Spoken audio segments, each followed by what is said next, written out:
Bonjour à tous pour un nouveau tutoriel sur le truc d'Excel 2013. Le but d'aujourd'hui est savoir comment faire un calcul simple et basique sur Excel. Pour cela, on va faire une petite révision des éléments de base de toute opération de calcul, soit dans Excel, soit dans autre tableur. Entrons dans le vif du sujet. Pour l'addition, comme tout le monde le sait, pour faire l'addition des deux cellules, on met égal, on insère la première cellule et le symbole plus, on fait rentrer la deuxième cellule et on valide par OK. De même pour l'opération de la soustraction, on met égal, on insère la première cellule, puis le symbole moins, puis notre deuxième cellule et on valide par entrée.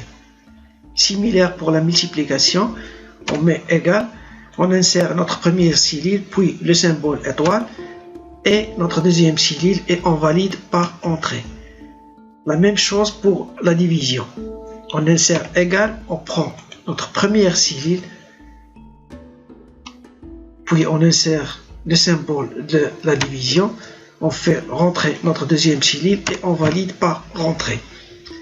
Concernant la puissance, c'est la même chose que l'addition, la soustraction, la multiplication et la division, avec la seule différence c'est que Excel ne reconnaît pas beaucoup le symbole puissance. La plupart du temps, quand vous appuyez sur le symbole puissance, ça se tape deux fois. Donc, n'hésitez pas à effacer un seul symbole et de corriger la formule avant de la valider. Donc, dans notre cas, on prend égal, on prend la première cellule, on tape sur le symbole représentant la puissance. Vous remarquez, il le tape deux fois. Donc, j'enlève un symbole pour corriger ma formule, puis j'insère la deuxième cellule et je valide par OK. Vous remarquez qu'on a obtenu ici des résultats qui sont corrects. Comme vous savez, sur le ruban, vous pouvez obtenir la sommation automatique tout simplement en cliquant sur ce symbole. Pour notre cas, on va essayer de faire l'addition de ces éléments. Donc, je les sélectionne et je clique deux fois sur sommation. Vous voyez que ça m'a donné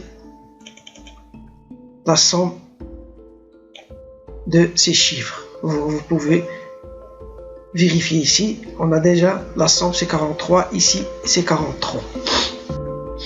Dans cet exemple, notre problématique, c'est de faire une table de multiplication, mais une table de multiplication qui est automatique.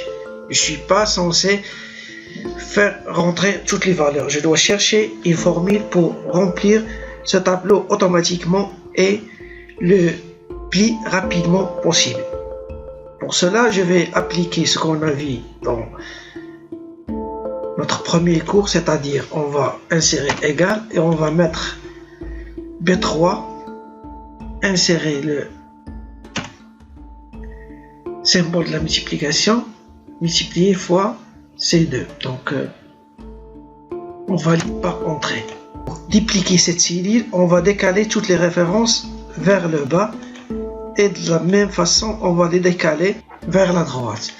On remarque qu'on a obtenu des valeurs qui ne sont pas normales et qui ne sont pas correctes. En décalant les références, mais ce décalage n'a pas fixé les cellules quand on a décalé vers le bas et n'a pas fixé les lignes quand on a décalé vers la droite. On doit trouver un moyen pour garder les références fixes pour obtenir un tableau qui est correct. On va effacer tout ça et pour que notre formule soit correcte et pour remplir ce tableau correctement, pour résoudre cette problématique, on doit fixer lorsqu'on descend notre colonne et lorsqu'on va vers la droite, on doit fixer notre ligne. Donc pour fixer notre colonne, on va insérer le dollar à côté de la cellule B. Et pour fixer la colonne C, pour fixer cette colonne, on doit mettre le dollar à côté de 2. Comme ça, en décalant les cellules vers le bas, on remarque qu'on a obtenu un résultat qui est correct. La même chose quand on étale sur toutes les cellules des tableaux. Maintenant, on a obtenu un tableau qui est correct. Je vais vous afficher la formule pour la mémoriser ici et la faire.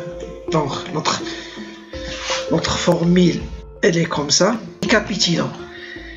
Le dollar fixe la cellule. Si on met le dollar, cette cellule ne change pas. On va voir un exemple. Si on met le dollar à côté de A1, mais à gauche de A, ça fixe la colonne A, mais laisse le numéro de ligne variable.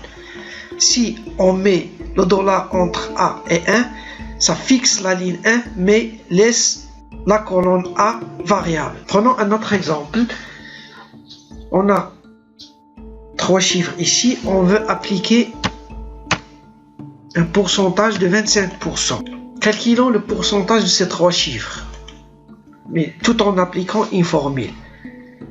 On insère égal ce chiffre fois 25%. Si on fait glisser cette formule, ça donne des valeurs qui ne sont pas correctes. Voyons pourquoi.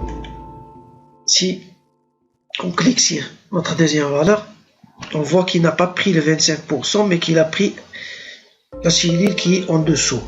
Pour pallier à ce problème, qu'est-ce qu'on fait? Ici, on fixe le pourcentage, c'est-à-dire on fixe toute la cellule H15, sa colonne et sa ligne. Donc on fait comme ça, on sélectionne la cellule et on valide par F4. Comme ça, notre formule devient correcte et on obtient 25% sur toutes les valeurs. Je vous conseille de vous lancer dans des petites problématiques comme ça pour essayer de maîtriser l'utilisation des dollars dans Excel. Et n'hésitez pas à consulter les autres tutos que j'ai fait sur YouTube. En plus, n'hésitez pas à me laisser vos commentaires. Merci et à très bientôt.